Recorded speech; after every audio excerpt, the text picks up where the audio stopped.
मैं पाठ में लगा हुआ था, लेकिन एकदम से उसकी गर्दन 360 डिग्री घुम रही। मैं देखा हूँ प्रत्यक्ष भगवती का भोग डाकनी खा रहे थे। जब सब छोड़ देता है उस समय शक्ति हाथ पकड़ लेती। महाविद्याओं का पूजन न करे वही ज्यादा बेहतर। मजाक में या चेक करने के लिए कभी न पूजें। नमस्कार, मैं मनी पांडे और आप देख रहे हैं द प्रेस। स्वागत है आपका आस्था एवं ज्ञान में। हमारे साथ पंडित जी जुड़ चुके हैं। नमस्कार पंडित जी, स्वागत है आपका इस एपिसोड में। हम लोग देवी शक्ति पे बात कर रहे थे, 10 महाविद्या पे बात कर रहे थे, तो जिनमें हम लोगों ने आपसे जाना था कि 10 महाविद्याएं होती क्या है। आज पंडित जी हम लोग जानना चाहेंगे कि 10 महाविद्याएं जो है उनमें पहली महाविद्या क्या है और उनकी क्या क्या विशेषता है, क्या क्या नियम है सब। हम लोग बात कर रहे थे तंत्र की। तंत्र के अंतर्गत बात आई 10 महाविद्या की। तो जो 10 महाविद्या हैं इनको किसी को मजाक में या चेक करने के लिए कभी न पूजें, पहली हिदायत। दूसरी बात, वही व्यक्ति 10 महाविद्या में हाथ डाले या उनकी पूजा करे या उस मार्ग में जाए जिसको इस मार्ग में जाना है, और वो भी एक अच्छे गुरु के सानिध्य में जाके उनके मार्गदर्शन से 10 महाविद्याओं की पूजन करे। नहीं तो 10 महाविद्याओं का पूजन न करे वही ज़्यादा बेहतर। इस मार्ग में नहीं आए तो ज़्यादा बेहतर है, क्योंकि ये बहुत विकराल और बहुत प्रचंड शक्तियाँ हैं। ब्रह्मांड का कोई भी कार्य ऐसा नहीं है जो 10 महाविद्याओं से नहीं। 10 महाविद्या माँ जगदम्बा का वो विकराल रूप है जो समय समय पर अनेकों सृजन के लिए उत्पन्न हुई, जिसमें पहला रूप है माँ महाकाली का। जब माँ काली की बात आती है तो काली के अनेक रूप हैं। मूल रूप से बात की जाए तो मात्र काली, दक्षिण काली, श्यामा काली और शमशान काली, महाकाली। ऑलमोस्ट तांत्रिक लोग जो हैं वो शमशान वासिनी माँ शमशान काली की साधना करते हैं। शमशान काली की साधना से किसी भी प्रकार के कोई भी भूत प्रेत पिशाच यक्ष गंधर्व कोई भी तामसिक शक्तियाँ जो हैं वो आपके नजदीक नहीं आएंगे, पहला चीज। दूसरा, इसको करने से अपने अंदर में ऊर्जा का संचार होगा, और साथ ही साथ अगर बात करें तो डर खत्म हो जाता है।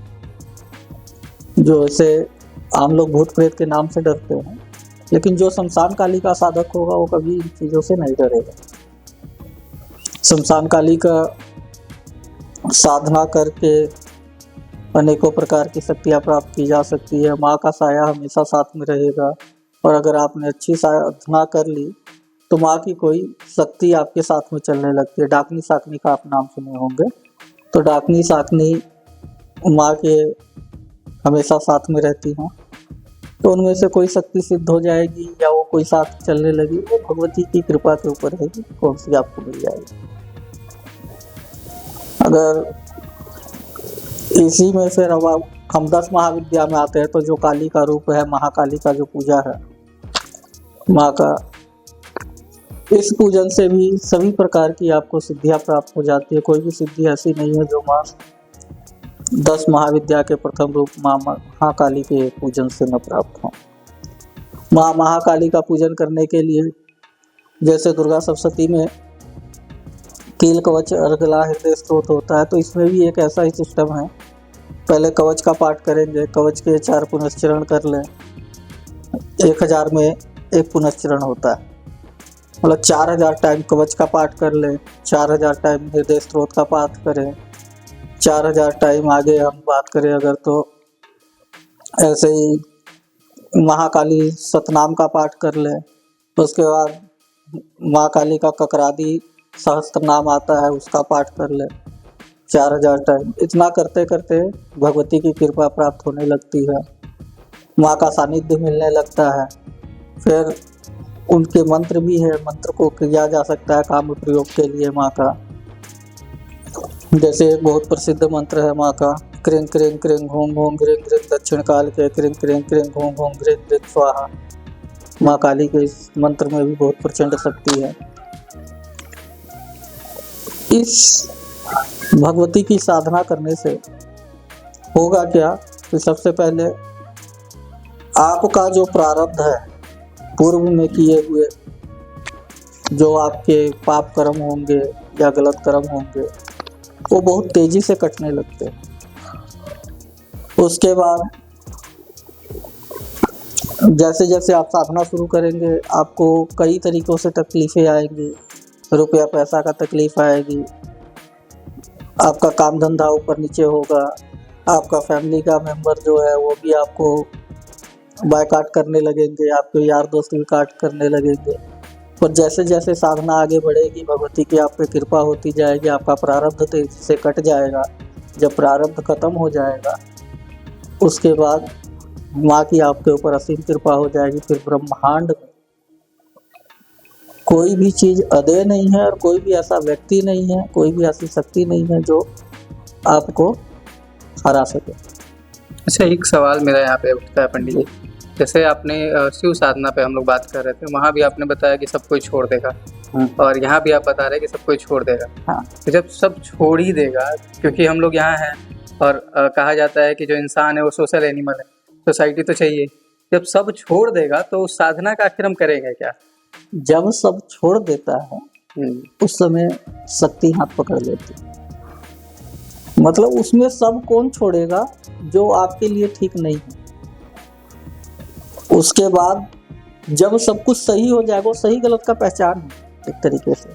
जब सब चीज़ें सही हो जाएंगी उसके बाद धीरे धीरे सोसाइटी है, सोशल एनिमल है, फिर वो सब आपसे कनेक्ट होने लगेंगे क्योंकि आपकी प्रसिद्धि हो जाएगी, आपको किसी चीज़ की कमी नहीं रहेगी, रुपया पैसा के भंडार भर जाएंगे, सारे कार्य अपने आप होने लगेंगे, फिर आपके इच्छा मात्र से काम होंगे।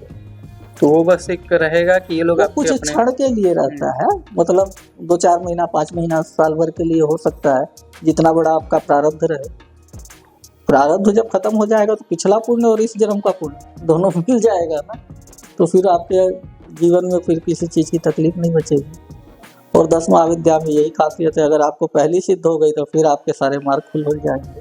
तो जैसे जैसे जब साधनाएं चरम पे जाती रहेंगी, सिद्धि होती रहेगी, भगवती दिखने लगेगी, कुछ कुछ शक्तियाँ प्राप्त होंगी, विधियाँ मिल जाएंगी, आपको अनुभव होगा कि माँ का कोई गण आपके साथ चल रहा है, चाहे डाकनी हो, चाहे साकनी हो, चाहे भैरव हो, कोई ना कोई गण चलना शुरू हो जाएगा साथ में। पहले ही माँ नहीं आएगी, पहले गण आएंगे, क्योंकि काली जब चलती है तो पहले काली थोड़ी ना चलती है। काली से पहले शमशान चल देगा, कुत्ता भौंकने लगेंगे, सियार पे करने लगेंगे, उसके बाद में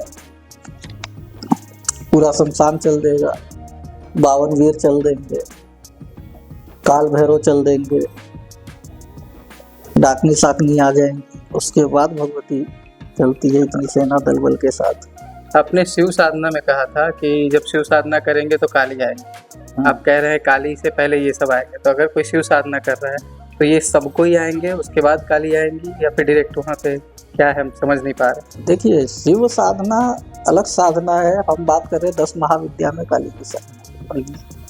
तो यहाँ पे जो काल भैरव की हम बात कर रहे हैं, महाकाली की शक्ति महाकाल भैरव, तो वो महाकाल भैरव तो शिव ही है। पहले काली से पहले शिव आएंगे, मतलब भैरव आएंगे। आपको भैरव के दर्शन होंगे, अनुभूति होगी। ये उससे पहले डाकनी साकनी का अनुभव हो सकता है, क्योंकि जो प्रैक्टिकल अनुभव है उनकी बात कर रहा हूँ। मैं देखा हूँ प्रत्यक्ष भगवती का भोग डाकनी खा रहे थे। आपने लाइव देखा है खाते हुए? हाँ, मैं साधना कर रहा था, भोग लगा के बैठा हुआ था, पाठ कर रहा था भगवती का, एकदम से ध्यान पड़ा कि लाल साड़ी में कोई बैठा हुआ है और भोग खा रहा मेरे तरफ पीठ है। उस समय मैं पाठ में लगा हुआ था, लेकिन एकदम से उसकी गर्दन 360 डिग्री घूम रही राउंड। हाँ, और उसका एक आंख जो है जैसे पत्थर का होता है ना, वैसा। जब देखा मैं समझ गया, मैं तो ठीक है। तो आप जैसे जहाँ तक आपने बताया था कि आप मंदिर में साधना करते हैं, हाँ। तो मंदिर में अंदर वो आके खा रही थी? नहीं, देखिए, हर बार मंदिर में साधना नहीं है। ठीक है। मेरे घर में भी मंदिर है, मैं अपना अब साधनाएं ऑलमोस्ट घर में करते हैं। वो जो आई थी घर में आई थी या घर फिर? में अमावस्या की रात थी, काली पूजा चल रही थी उस समय करवाया था। तो फिर वो गई कैसे, मतलब वो अपने चली जाएगी, अपने आ जाएगी, उसको कोई रोक टोक थोड़ी नहीं। वो तो नॉर्मली एनर्जी है। नॉर्मली क्या होता है, इंसान आया तो दरवाजा खोलना पड़ेगा। तो ये जो टीवी में दिखाते हैं कि दरवाजा बंद भी है फिर भी पार हो जाए, ये रियल होता है या फिर?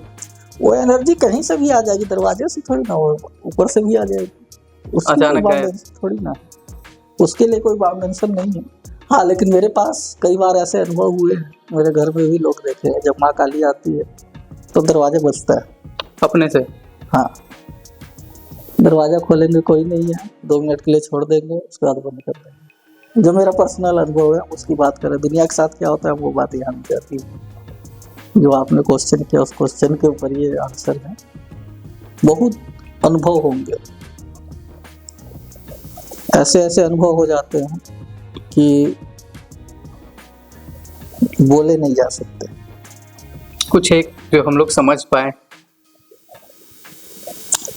देखिए, वो फिर बहुत अंदर की बातें आ जाती है। यूँ समझ लीजिए कि आपको पूरा आभास होगा कि भगवती है। मैं सोया हुआ था,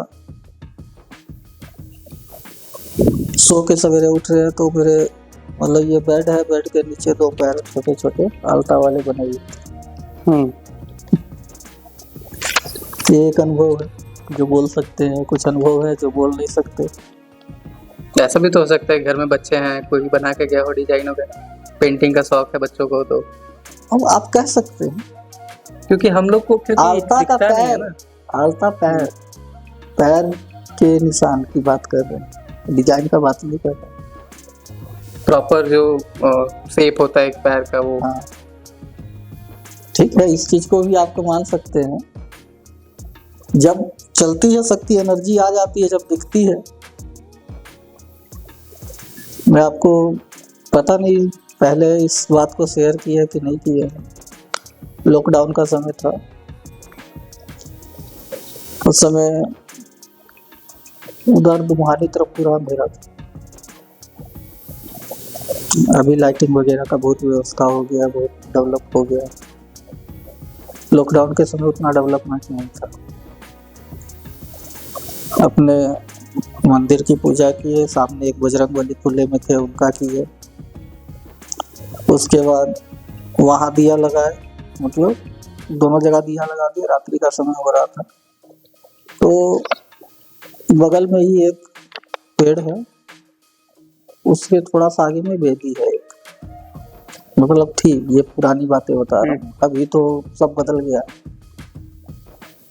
और उसी पेड़ के नीचे बिखरे बाल, काले वस्त्र ऐसे करके बैठी हुई, और राइडर लोग पूरा राइफल लेकर के चारों तरफ, जो उनका हथियार है AK-47 या कोई राइफल के पास, ये राइडर वाले जो पुलिस होते हैं उनके पास था।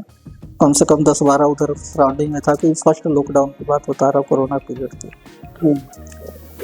वो बैठी हुई, उसको कोई देख नहीं रहा। दिखा, थोड़ा सा पास गए, कहते हैं पूरा शरीर के रोए कन होने लगे। और कुछ भी ये चीज है, मतलब नॉर्मल तो नहीं जो। उसके बाद पीछे घूम गए, रिटर्न आने लगे। जब रिटर्न आने लगे तो आवाज पड़ी कि मैं अंधेरे में बैठी हुई देख रहा था। केवल इतना ही आवाज पड़ी और हम तेजी से मंदिर चले गए कि क्या है बाद में देखें।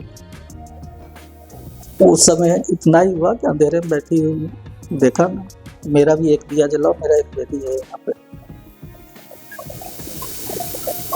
ध्यान लगाए, बाबा से पूछे, जिस माध्यम से हम पूछते हैं, तो पता चला वो शमशान काली का वेदी।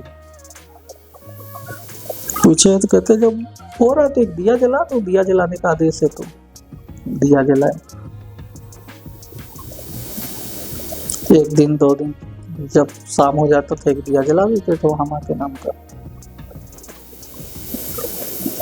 तो कोई एक फोटो ला के माँ काली का रख दिया, फिर 1 से 2 फोटो हो गया, 2 से 4 फोटो वहाँ रख दिया वेदी पे।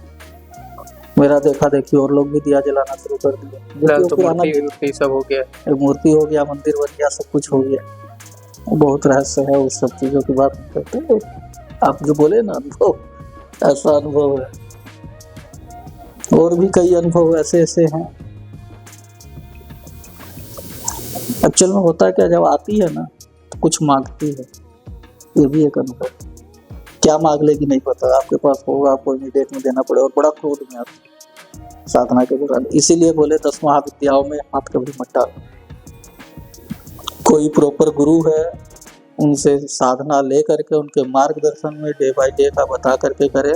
चाहे 10 महाविद्या की साधना हो, चाहे शमशान काली की साधना हो, चाहे भैरव की साधना हो, कोई भी भैरव हो, चाहे महाकाल भैरव हो, चाहे बटुक भैरव हो, चाहे रुद्र भैरव हो, चाहे आपके चंड भैरव हो, चाहे अतिशान भैरव हो, चाहे शमशान भैरव हो, चाहे कंकाल भैरव हो, कोई भी भैरव के किसी रूप की साधना, शमशान काली की साधना, अघोर शिव की साधना, 10 महाविद्या साधना, मतलब जितनी भी है तमोगुणी और तांत्रिक साधना है, कभी भी चेक करने के लिए तो ना करें कि करके देखते क्या होता है, क्योंकि फिर कोई बचा नहीं पाएगा।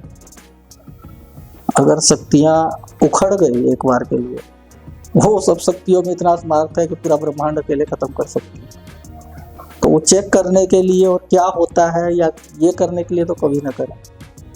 दूसरा, जिसको करना ही और इस मार्ग में ही जाना है, वो पूरा प्रॉपर गुरु बना करके पूरा चैनल से जाए, तभी सही है। नहीं तो कहते हैं ना कि बिना सोचे समझे किसी भी कार्य में हाथ नहीं डालना चाहिए, वो ही बात। ठीक है पंडित जी, आज के लिए इतना रखते हैं। नेक्स्ट हम लोग जानेंगे दूसरी जो महाविद्या है उनके बारे में, और उनकी क्या पूजा पाठ होता है, कैसा विधि विधान है, उसके हम लोग कल चर्चा करेंगे। फिलहाल के लिए धन्यवाद पंडित जी, आप सबका भी धन्यवाद।